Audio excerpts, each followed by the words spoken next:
Привет, друзья, с вами Лада. Поздравляю вас с наступившим 2020 годом. Обязательно поделитесь в комментариях, как вы его отметили. Для меня Новый год – это начало новой жизни, поэтому я обязательно подвожу итоги за предыдущий год и ставлю цели и планы на следующий год, на Новый год. В этом видео я покажу, как выглядит мой планер на 2020 год. Очень много изменилось. Вот кто смотрел мои предыдущие видео про ежедневники, увидят эту колоссальную разницу. Ну и также я отвечу на часто задаваемый мне вопрос, как я все успеваю, как я планирую свое время, и дам несколько советов в этом деле. И если вам тема интересна, то продолжайте смотреть. Сейчас в этом кадре я показываю тетрадь, которая мне служила планером в прошлом году, может это кому-нибудь будет интересно. Сюда я записывала все-все, таскала ее с собой везде и всюду, поэтому она слегка уже покоцанная. Но, в принципе, внешний вид не особо потеряла.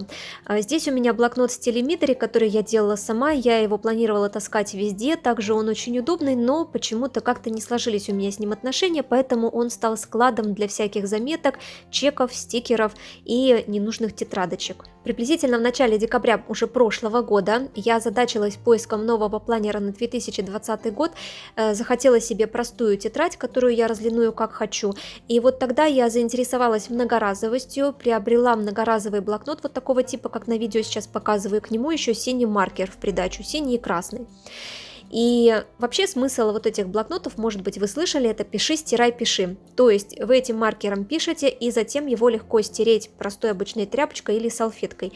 Но меня смутила одна вещь, и мне не понравилось. Это то, что после стирания этого синего маркера на листе остаются следы синие, разводы.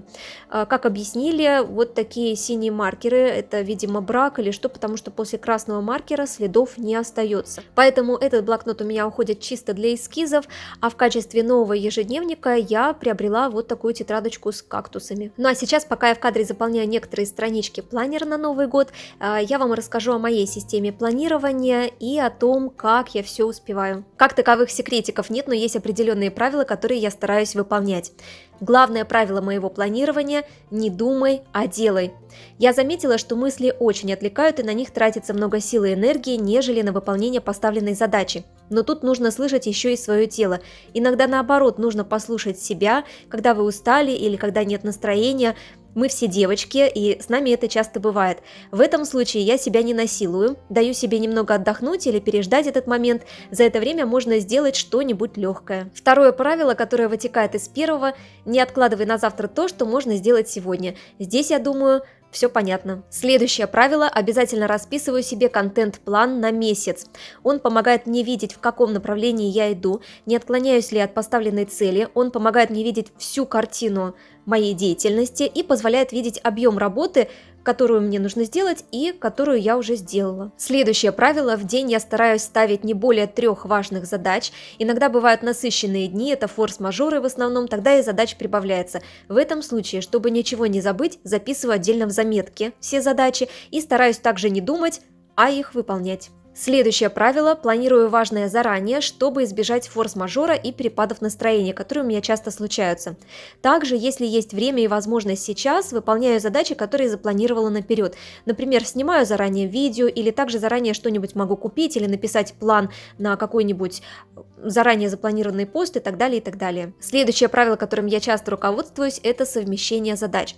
Ну, например, пока я сижу где-нибудь и жду кого-то, я прочитаю книгу или напишу план к будущему видео, или продумаю темы к постам и так далее, и так далее. Или, например, когда я кручу трубочки, я смотрю интересный фильм или слушаю какие-нибудь записи курсов, вебинаров и прочее. Такое интересное правило, как ранний подъем. Я даже его вычленю не как правило, а как особенность моего планирования. Он мне помогает настроиться и эффективно начать день. Вообще, раннее утро – это моя территория, мое время, где все еще спят и не отвлекают меня. А время утром наиболее эффективно тратится. Ну, по крайней мере, я это заметила. Не призываю никого рано вставать, каждый индивидуален, но попробовать стоит, если вам очень сильно хочется. И последнее правило моего планирования – никаких отвлекающих наклеек в планере. Максимум – это небольшие стикеры с напоминалками. Не то чтобы это плохо, нет. На самом деле мне даже очень нравятся ежедневники или планеры с таким интересным оформлением, с наклеечками красивыми. Но я заметила по себе, что это меня очень отвлекает от работы и мешает сосредоточиться. Вот такие советы, вот такие правила у меня получились. Они действительно мне помогают эффективно выполнять поставленные задачи и не отвлекаться на многие ненужные вещи. Может быть, что-нибудь из этого списка вам будет полезно, буду этому только рада, но не призываю никого действовать так же, потому что все мы индивидуальны, одному помогает одно, другому помогает другое. Нужно все пробовать. Я не сразу к этим правилам пришла, а постепенно, конечно, со временем они у меня сформировались.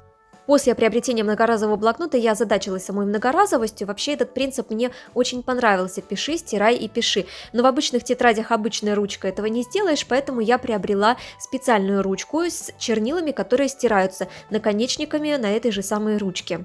И это для меня оказалось очень удобно, потому что когда я составляю контент-план на месяц, этот график, получается, у меня очень-очень гибкий. Я что-то все время отменяю, что-то переношу, где-то добавляю какие-то задачи.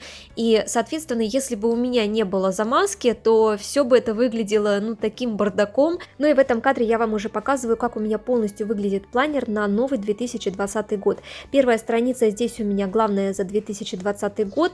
Сюда я записываю те события, которые у нас случились в семье, ну, например, такие бытовые, как последняя профилактика газового котла или когда мы купили новый фильтр. Также сюда записываю события, которые касаются моей творческой деятельности. Далее идут цели, планы, идеи на 2020 год. Думаю, комментарии не нужны. Далее идут развороты на каждый месяц: январь, февраль, март, апрель и так до декабря. Сюда я стараюсь писать свой контент-план на YouTube и на Instagram и важные срочные дела, которые необходимо сделать в каждый день. Далее у меня идут планы, заметки на 2020 год. Но здесь, например, если какие-то насыщенные дни попадаются, и я стараюсь ничего не забыть, я пишу сюда. Или, например, списки продуктов, одна страничка, 1 месяц. Ну, как-то так. И далее у меня предпоследняя страница: идеи, планы YouTube. Сюда же я пишу, например, идеи для постов в Instagram, идеи для видео YouTube, может быть, список моих хотелок, что бы я хотела сотворить или сплести. И далее последний лист у меня идет для списка заказов на 2020 год.